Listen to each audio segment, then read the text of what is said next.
السلام علیکم دوستو۔ افغان طالبان کے ایک سینئر رہنما نے اپنے والد کے قتل کے جرم میں سزائے موت پانے والے ایک شخص کو معاف کر دیا ہے۔ طالبان نے ابھی حال ہی میں سرعام پھانسیاں اور سخت سزائیں دینے کا اعلان کیا تھا۔ گزشتہ ماہ افغان طالبان کے سپریم لیڈر ہیبت اللہ اخندزادہ نے ملکی ججوں کو حکم دیا تھا کہ وہ اسلامی قانون کے تمام پہلوؤں کو مکمل طور پر نافذ کرے، جن میں سرعام پھانسی دینا، سنسار کرنا، کوڑے مارنا اور چوروں کے ہاتھ کاٹنا بھی شامل ہے۔ تاہم ایسے ماحول میں شمالی صوبے جوزجان کے نائب گورنر گل محمد نے اپنے والد کے قاتل کو معاف کرنے کا اعلان کیا ہے۔ اس معافی کا اعلان افغانستان کے سپریم کورٹ کی طرف سے جاری کردہ ایک بیان میں کیا گیا ہے۔ گل محمد کے والد کو 1992 میں قتل کیا گیا تھا۔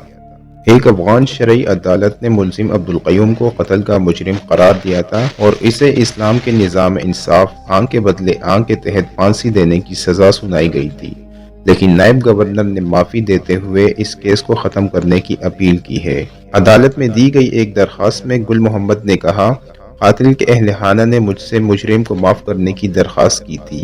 آج میں قصاص یعنی سزا کو چھوڑ رہا ہوں اور اسے معاف کرتا ہوں۔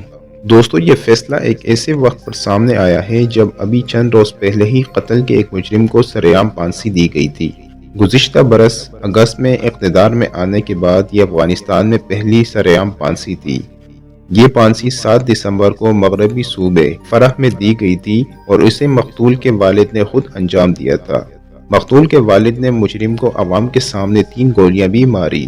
اس کیس میں مجرم پر ایک شخص کو قتل کرنے کے ساتھ ساتھ اس کی موٹر سائیکل اور موبائل فون چرانے کا الزام ثابت ہو گیا تھا۔